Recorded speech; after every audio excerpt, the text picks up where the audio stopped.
Hi guys.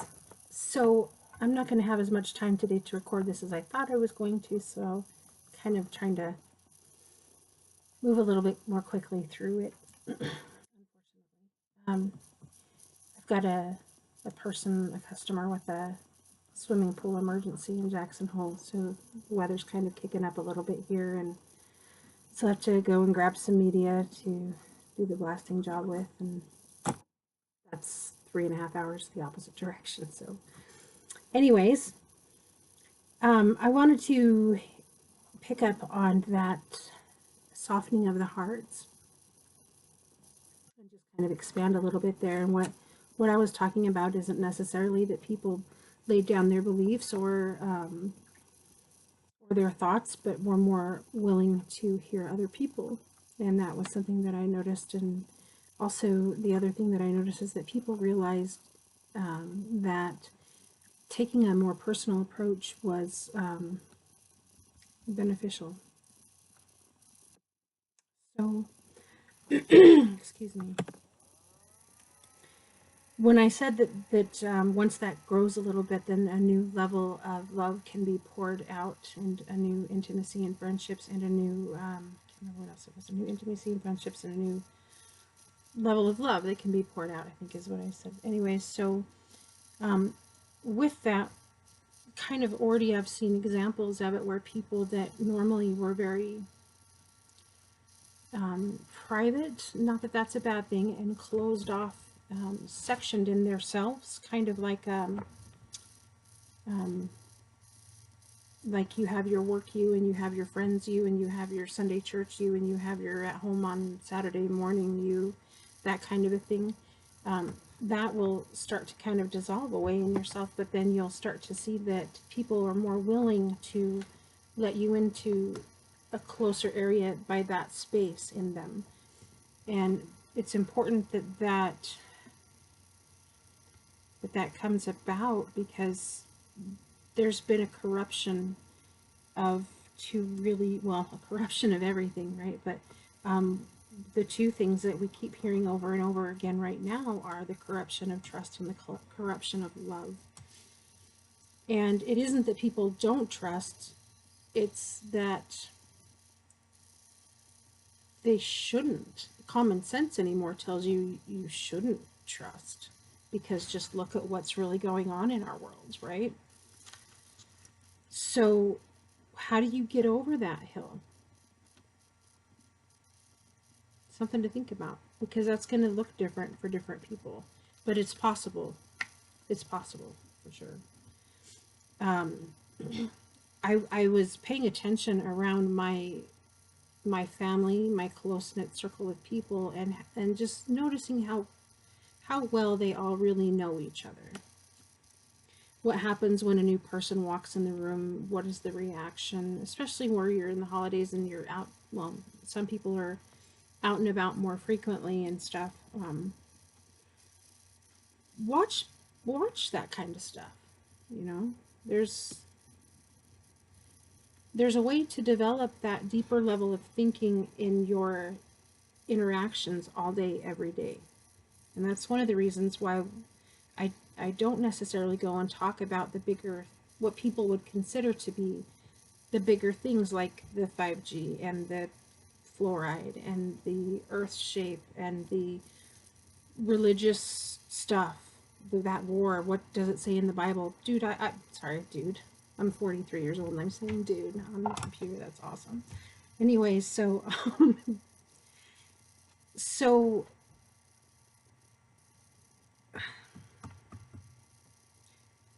I've read the Bible a whole bunch of times. It was only unlocked to me like 2 years ago. And prior to that, it was, you might as well have been torturing me to try to make me read the Bible. I grew up with a mom who knew who Jesus was, and she was indoctrinated quickly into that dogmatic belief system. And when I learned about it, that's kind of what I thought it was, and I didn't really care for it much. Those people were arrogant jerks. Most of them. Some of them were nice, but um, I was poor growing up, and it wasn't like it didn't matter. Nothing else mattered. If you were poor, that who cared? Anyways, don't know why I went off on that. So, I went through up until I was in my early teen years going to church with my mom and my dad, and I gained that kind of like that foundation built on sand because I didn't have anybody that knew anything about what they were talking about teaching me anything. And I didn't really learn it fully anyways. So I was in my, oh, I think I was in my early 20s, 25, 26, 23 maybe. Early 20s when I lived in southern Texas for about a year, Bay City. It was a nice muggy, oh my god, the humidity there was awful. But it was, I learned how to love it after some time. Had a lot of really cool stuff and some scary bugs. Anyways, when I was down there, my neighbor, who was somebody that I just connected with on a spiritual level, even though I wasn't even spiritual, but I was, but I wasn't. So she and I decided to start reading the Bible together, and we started in Revelation, and we both got something from it, and mostly what I got were nightmares. I started having nightmares really bad. Like the sky would open up, and this big angel would come out and look, and he'd be like desperately looking for my name, and he'd say, "Your name's not here." And I'm like, no, my name has to be there. Has to be there. But it was a dream, and I blew it off. It was a nightmare, and I blew it off. And then we just kind of, I moved away from there, and we lost touch. But I held on to that little piece, that relationship, and she and I were friends that could overcome all of our transparency, trust, all those other issues that people face in friendships. That just didn't exist between us. We were soul sisters, even though we grew up in completely different ways. Um,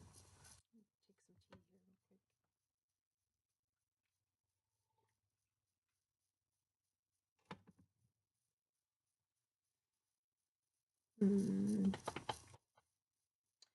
so um, after we moved over to Washington, up by the Tri Cities. Actually, not Tri Cities, up by Bellingham, Burlington area. I lived in Tri Cities later, different time, different chapter, lots and lots of chapters. Um, so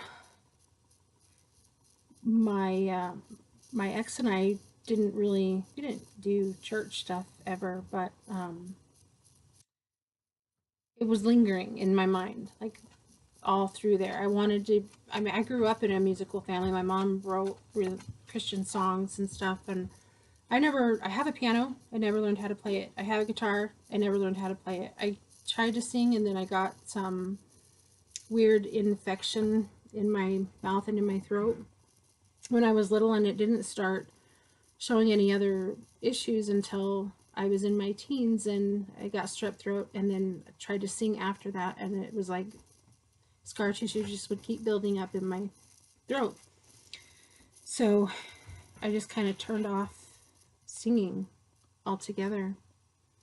Um, Let me close out of this. I don't even know if that shows up. I doubt it. But anyway, um, so it kind of took that away from me. I couldn't hit the notes, like, and it hurt. And the more I did it, the more it would grow in there. Not sure. Oh, I'm pretty sure I know why I just said that. I just didn't know it was going to come out. Anyways,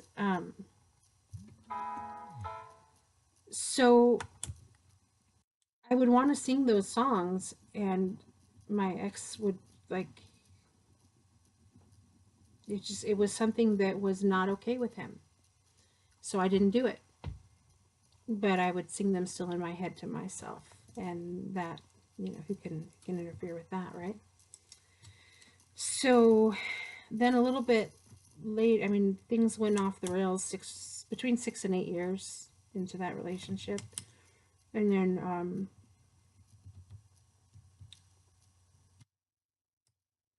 got remarried relatively quickly after I got divorced. So, and he and I didn't start going to church together until like the halfway point in our marriage.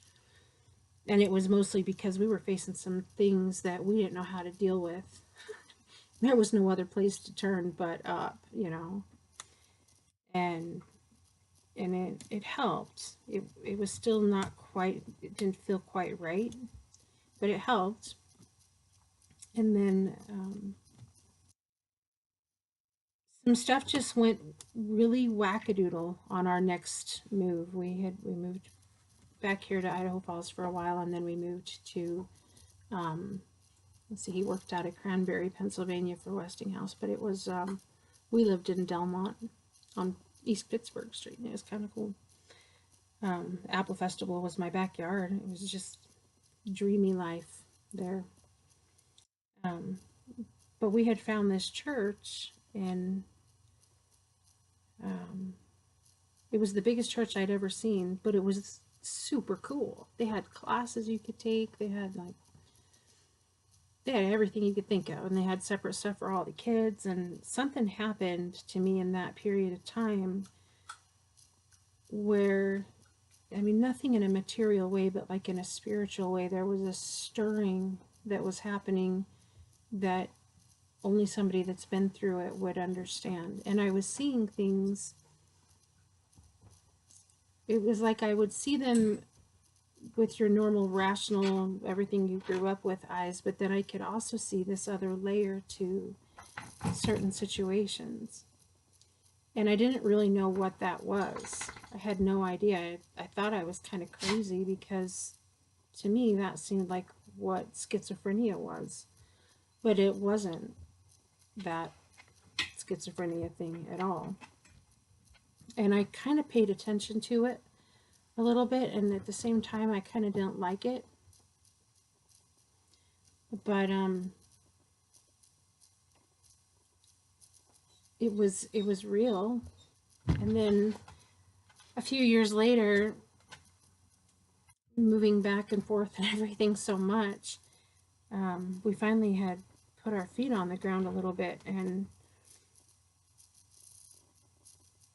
it was weird because stuff that I took some of those classes that were in that other church, and the time that I spent there, for the first little bit there was nothing weird or unusual, but then toward the last 2 or 3 months that we were there was this man that came in, and he sat like 3 rows in front of us, which was almost the front row. It might have been the second row.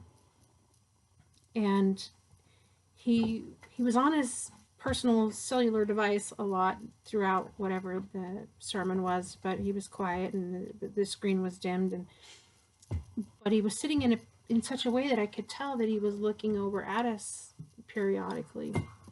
And at one point we introduced ourselves, and it was just something that I can't really explain about that, because I've seen that person, not like it's an imaginary friend that speaks to me or anything like that, but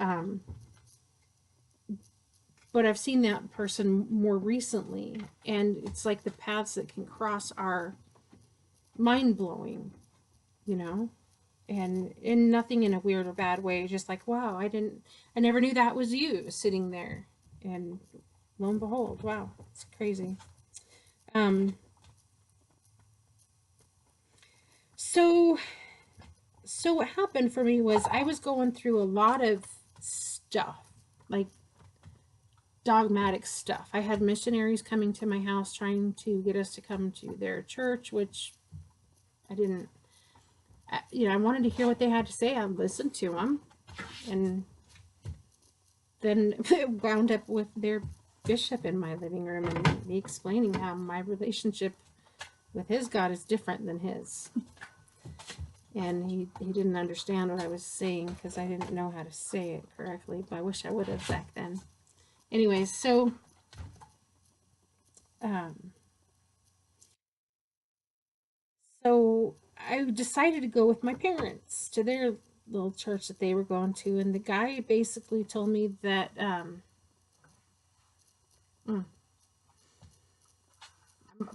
crap, I felt like I should walk around with a scarlet letter and, you know, just shoot me there, I guess, because there was no chance for me. It was weird. And they were Christians, Bible believing Christians. It was just really strange to feel convicted, like sentenced to death every day of your life if that's the way that the people in his church feel. Yikes. How scary is that? Um Tug of war with my hand. Mm-hmm. You just went out before we started this. Okay, oh, that hurt. Okay, here, get down. Let me turn this off. Scratch my chin. Okay, let's pause this.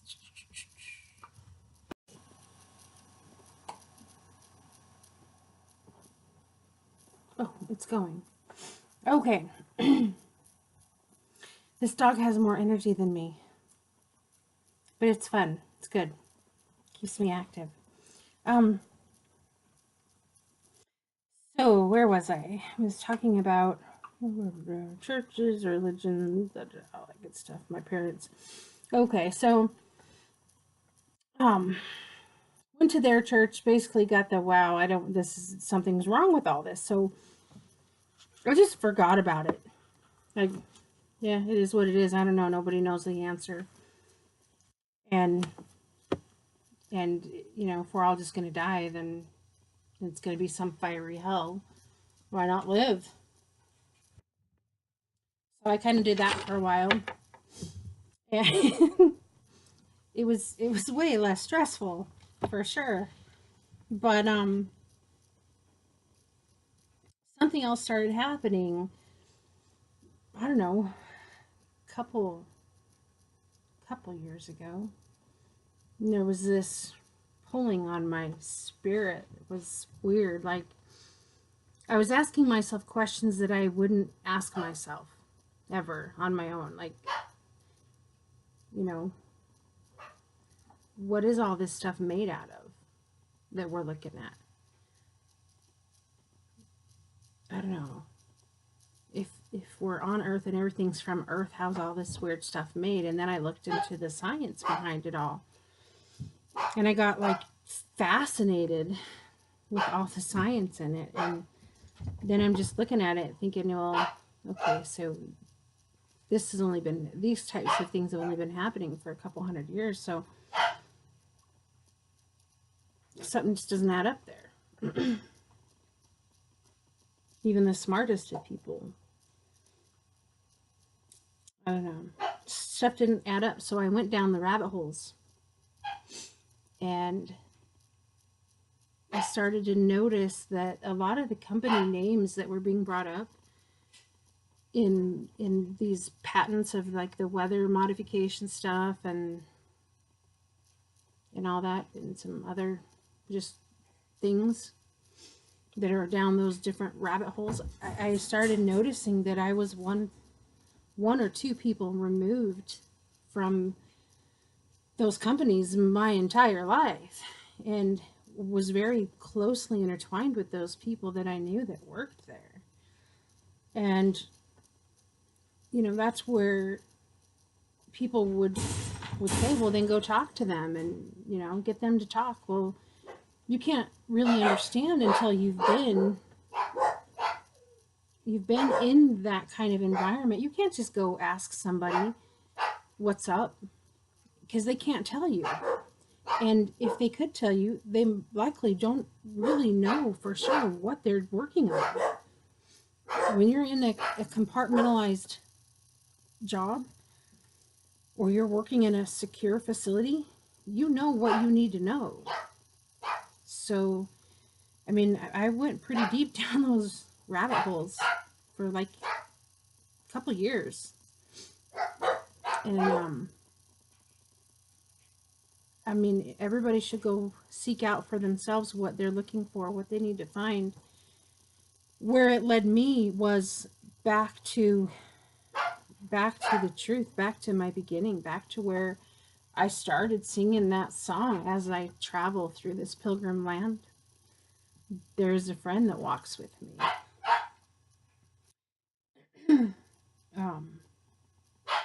I went back to there, and that's where I I was kind of lost. I was like, what do I do? You know, pray that same prayer that they made me pray in church. Jesus, come into my heart, forgive my sins, put some olive oil on my head, and I'm good to go, right? It didn't really work for me. I'm not saying that it doesn't work for other people. I don't know. Maybe I'm just weird, but it didn't work for me. I don't really know for sure what I was expecting anyway. Like, was that the beginning of my sins being counted because all the other ones? But, like, I was confused. And then, kind of out of nowhere, at a random spot in my life, I had this desire to start reading the Bible.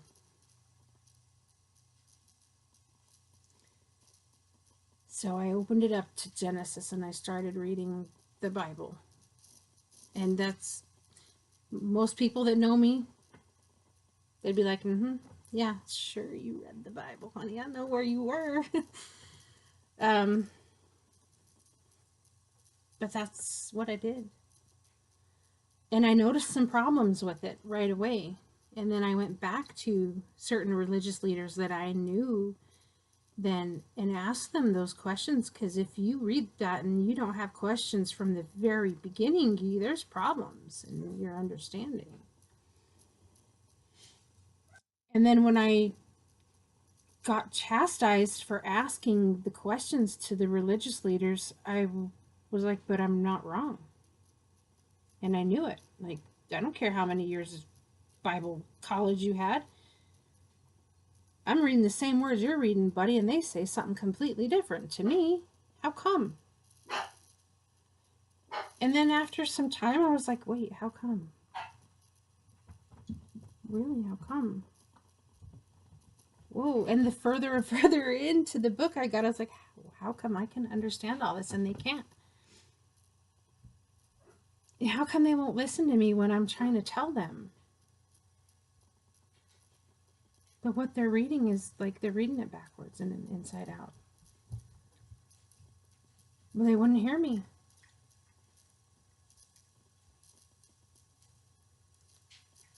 And then I tried explaining it to certain family members, and the only person that could hear me was my mom. Everybody else, like everybody else, thinks I'm nuts to some degree. Like, I don't go around waving my Bible in the air, screaming death and doom and Jesus are coming. I don't do that because I know I know things. I've had understandings. Like, that book, people really need to read it, but they need to totally say, I'm just going to try this in a different way and see what happens. And go watch the movie Lord of the Rings, and then take that mindset and read the Bible again. Because for me, I don't know, I can't say what it's going to do for you, but for me, it became my favorite pastime. Like, seriously. I have Bibles, different kinds, from Bibles from different people that have passed in my family, so that I can go through and look at their notes and see where they were at, and that's inspiring and everything. But what I learned was, pretty much every difficult thing that I went through in my life, and let me tell you, there were a lot, a lot. But I also had some kind of I don't know, just some kind of like a protection on me, so that, I mean, obviously I'm here, I'm alive. And I think everybody, well, maybe not everybody, but people have that protection. Some. I don't I don't know, probably shouldn't have said that. But that's how it feels with all of the shit that I went through, with how many times I should have died. How many times, I mean, I came so close to death a few times that I still kind of wonder if I did die and I'm just in a different place. Um, yeah. So, but I know that I'm here wherever this is. I'm here, and there's work that needs to be done. And there is a correctness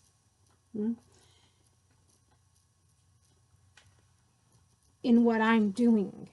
And I can't say that whatever somebody else is doing is necessarily wrong, because I can see things on levels that are hard to comprehend.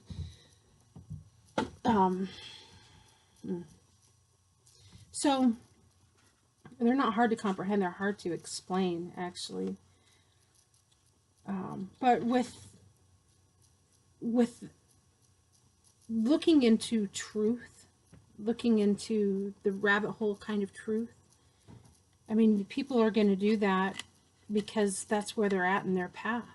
And then, just like people are going to go to church when they start noticing something is off, they're going to first go to what they know, and then they're going to go to what they might realize that maybe they don't know everything. Maybe there is something out there that they don't understand, because it's so easy for us to say, I've been around. Heck, I could say that. I've had a worldly life. I've been around. I know what's up. Probably more than you guys would ever guess. So, but at the same time, I've also been on the complete opposite end of that spectrum. And I won't even go there because it's not worth it.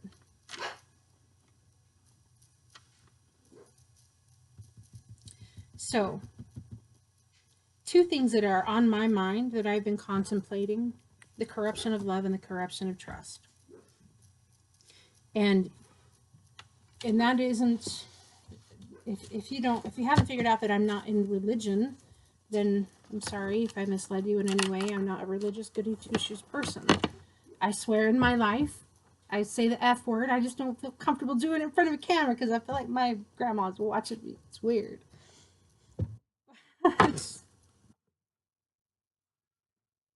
Look in your life. You'll see what I'm saying is true. Trust is corrupted. Love is corrupted. The only person that can fix that in your life, in yourself, is you. And if everybody in the entire world fixed that corruption in their circle, then, wow. Can you even imagine? I can. Anyway, Hyper Puppy wants to go play again. Grr, I got to pack. So I'm going from Idaho Falls, Idaho to Jackson Hole, Wyoming in a snowstorm, and I haven't even looked at the news. Should I trust it to tell me how much it's going to snow? They're usually pretty darn accurate around here. For weeks in advance sometimes. Smart. All right. I love you guys. I just kind of wanted to let everybody know that, yeah, I'm not blind to all of the other things that are happening in the world. I pay very close attention to those things. And It's kind of what led me back to where I'm at doing this work. So, you know, I don't walk around scared. I walk around hopeful, beyond hopeful. I walk around knowing. I hope you can get to that place too. I love you. Take care. Have a good one. Maybe I'll have some time to sing before I have to go.